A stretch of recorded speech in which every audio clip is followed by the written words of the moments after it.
NTA International News. President Muhammadu Buhari sends names of 2 ministerial nominees to the Senate for confirmation, just as the Senate suspends former Senate Majority Leader over motion on certificate stand-up. House Committee on Aviation OK's flight operations at Kaduna Airport. Nigeria applauded for successes in degrading Boko Haram insurgency.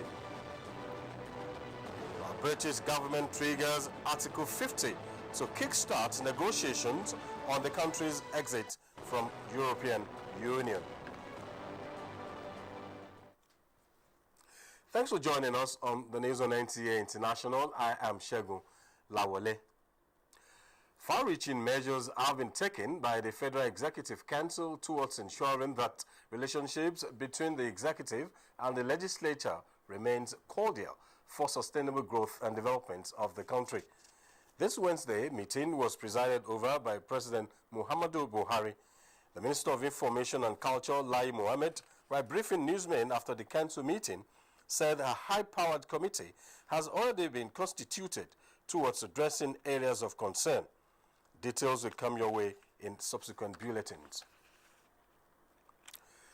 The Senator suspended Senator Muhammad Ali Ndume for 6 months for bringing the upper legislative chamber to disrepute. The suspension followed presentation of an investigative report of the Senate's Committee on Ethics, set up to look into allegations against the Senate President Bukola Saraki on importation of an SUV vehicle and that of Senator Dino Melaye on certificate forgery. While presenting the report, Chairman Senate Committee on Ethics Samuel Ayawu exonerated both legislators of all allegations.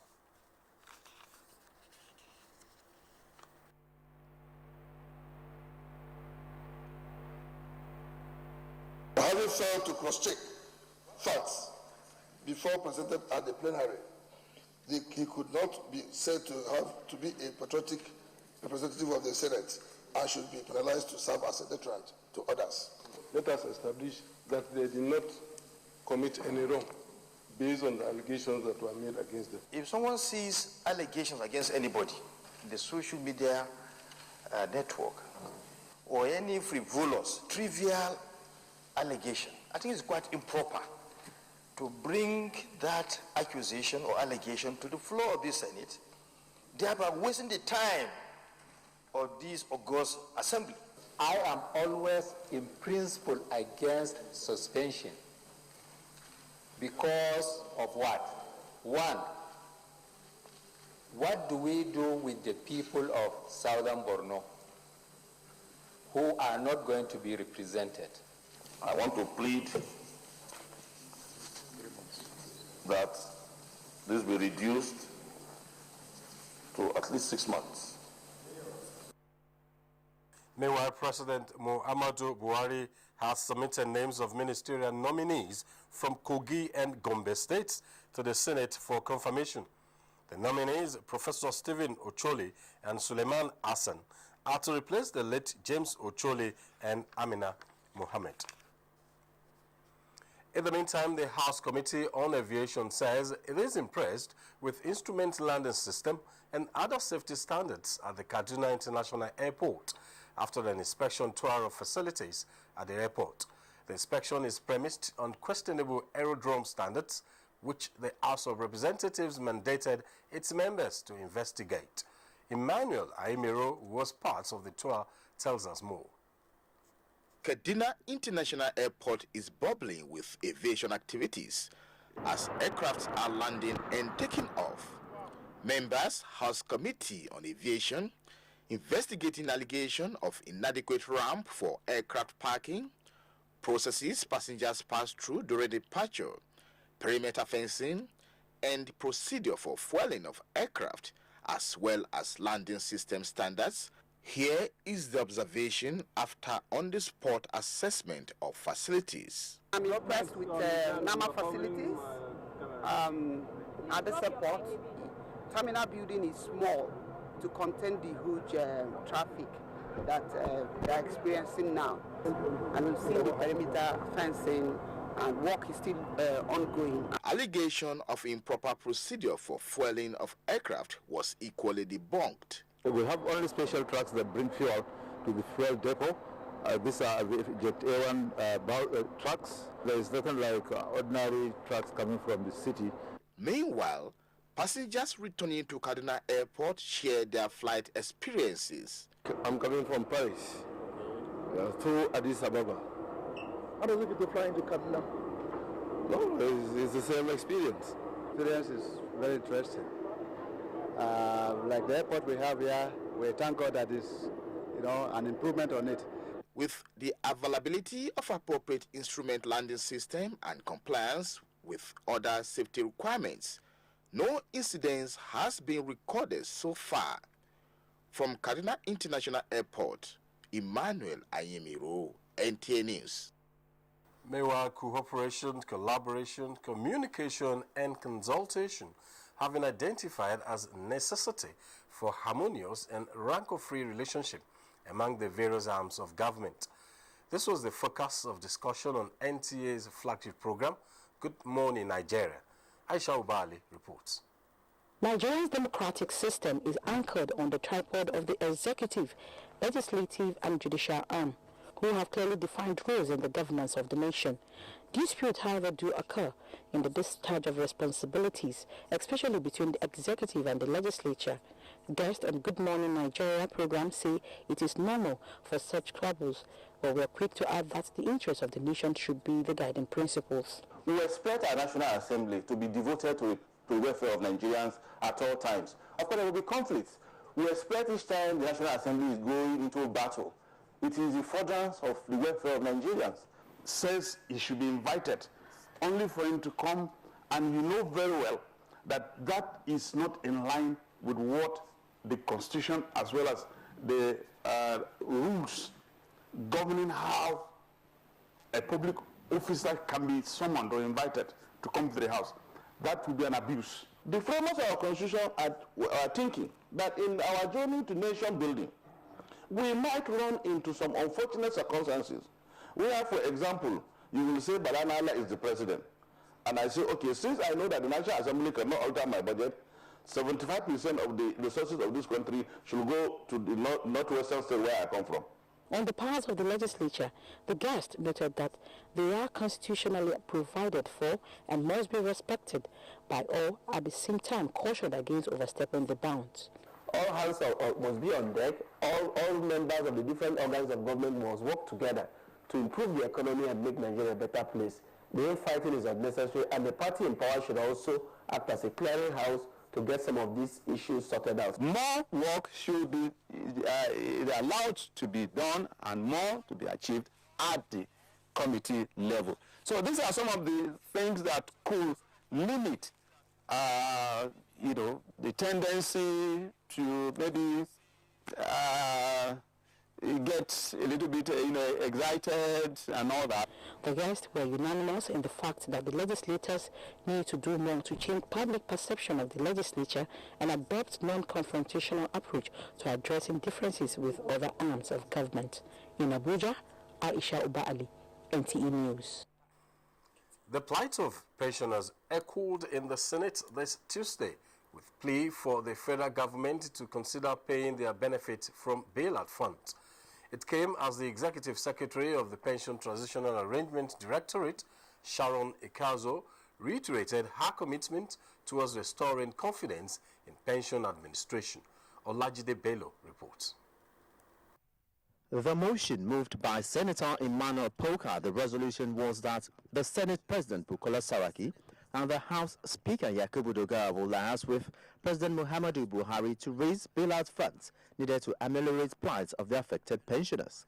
Mr. President also confirmed that the pensioners under the defined benefit scheme, that is before 24, which include the police pensions, the Nigerian Customs Service, Nigerian Immigration Service, Nigerian Prison Service, Civil Service, and other parastatals, are yet to be paid their 33% accrued arrears, amounting to another 174 billion. With pension matters receiving attention from the legislature and the part of Pension Transitional Arrangement Directorate, Sharon Ikiazo says PTAD is undergoing revamping and restructuring to ensure sanity and professionalism for effective service delivery. In some areas, we have acted as bold advocates, while in others, we have worked silently with the stakeholders to ensure that pensions always get to pensioners on time. Part of the sanitization exercise resulted in the disengagement of 5 directors from Civil Service Pensions Department, Customs, Immigration and Prison Department, Parastatus Pension Department, as well as Pensioner Support Service Department. The Civil Service rule says you must be between the age of 18 and 50 to be employed in the civil service.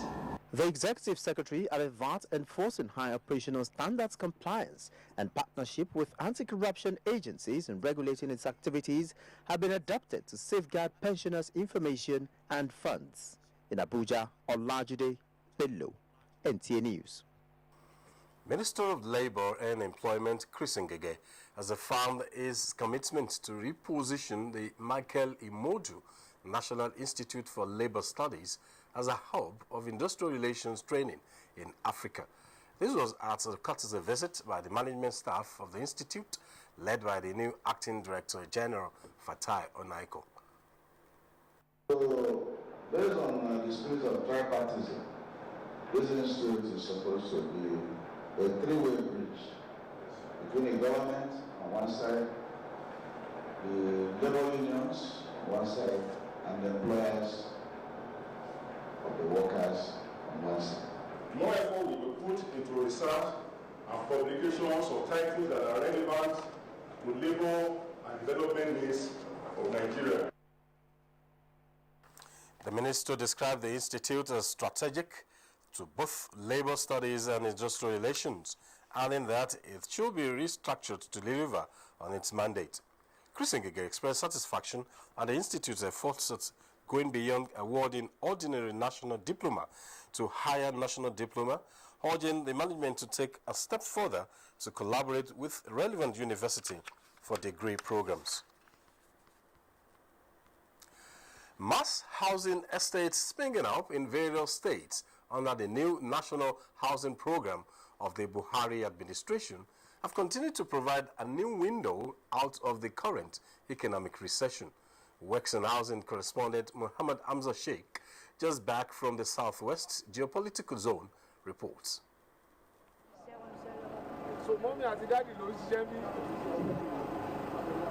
This conversation between the Minister of Power, Works and Housing and food vendors at a construction site in Oyo State sums up how the construction industry is creating job opportunities to millions of unemployed Nigerians. The aim of constructing mass housing, according to the government, is not only to bridge the wide housing gap, but also provide job opportunities for the teeming unemployed. And those are the people the president has continued to ask us to give, convey his expression of gratitude to. Those workers on the roadsides, those workers at the building sites, those are the people who are really building the country. And we need to do everything to support them to do more so that they feel the participation in helping to contribute. The strategy seems to be paying off as thousands of able-bodied men and women now find jobs at such construction sites. Like a day, 5,000. Everything go on smoothly. There's no problem on me. And then as we carry this work up, we are eating. My son is going to school. We are doing everything we're supposed to do. The Buhari administration says the mass housing program will be sustained in all the states of the federation for the next 3 years. Muhammad Hamza Sheikh, NTA News. The commandant of the Peace Corps of Nigeria, Dixon Akko, has been arraigned before the Federal High Court in Abuja. Dixon Akko, arraigned alongside incorporated trustees of Peace Corps of Nigeria, is standing trial on a 90-count charge. Dele Atube reports. In the case between the Federal Republic of Nigeria as complainant and Dixon Arco, Commandant, the Peace Corps of Nigeria, and Incorporated Trustees of Peace Corps of Nigeria as defendants, 90 counts were preferred against them. The first defendant, Dixon Arco, was alleged to have converted over 669 million naira derived from extortion contrary to Section 15, subsection 1A of the Money Laundering Prohibition Act 2011. The defendants pleaded not guilty to all the charges. After the arraignment, the bail application of the defendants was opposed by prosecution counsel. Ruling on the bail application, Justice John Toho granted bail to the defendant each to the tune of 10 million naira and surety to the tune of 20 million naira. The court also ruled that the defendant should be remanded in Kuje prison pending the fulfillment of his bail conditions. It meets the interest of justice. On our part, for the defense, we are comfortable with it. The trial will now fully commence after arraignment. The case was adjourned to 23rd May for trial. Also in the case between the Federal Republic of Nigeria and Raymond Topesi and the Dar Investment, the prosecution counsel called the third witness. The witness, who is a banker managing the Dar Investment account, was led in evidence by the prosecution counsel. Kanu Agabi, SAN, also cross-examined the witness. We have to date called 3 witnesses in this matter. As it were now, the matter has been further adjourned, and it is expected that probably better progress will be made the next time we come to court. I believe the case will not be determined by a multitude of witnesses. The case had been adjourned to 23rd of May for further hearing. In Abuja, Dele Atumbi, NTA News. You are on to NTA International News from Abuja, Nigeria. More news when we return. Don't go away.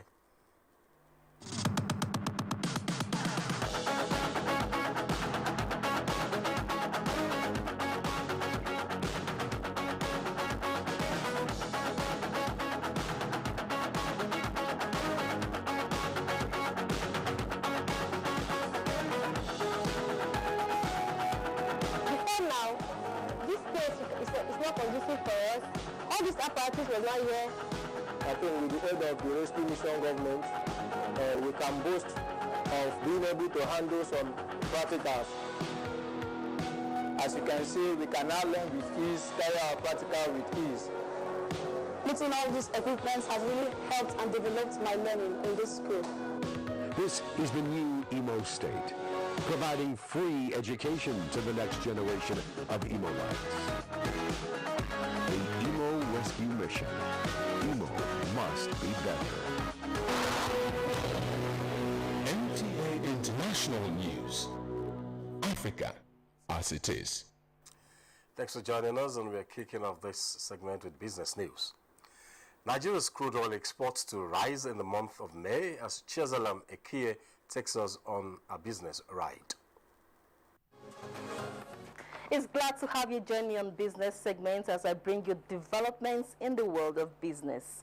Leading Pan-African Multilateral Development Finance Institution and project developer announces that its chairman, Sarah Alade, representing the CBN from where she officially retired on March 22nd, has already stepped down from her position as chairman of the Africa Finance Corporation Board of Directors with effect from this Wednesday. She will be succeeded by Dr. Joseph Nana at the CBN. Her exploits saw the corporation expanding and investing about $4 billion projects across 28 African countries.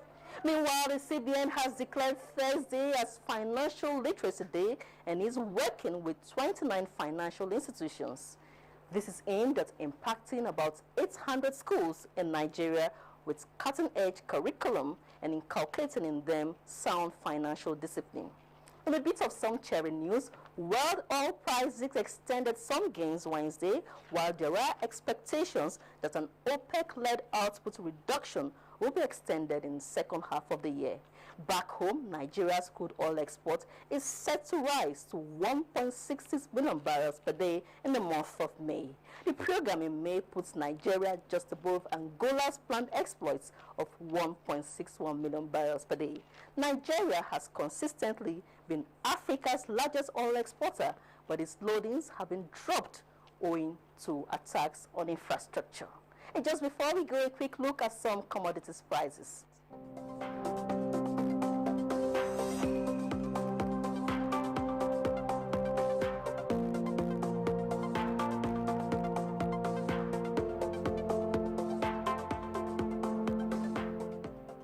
And that's the package. I am Chiazala Mekie. Do stay tuned for the rest of the news.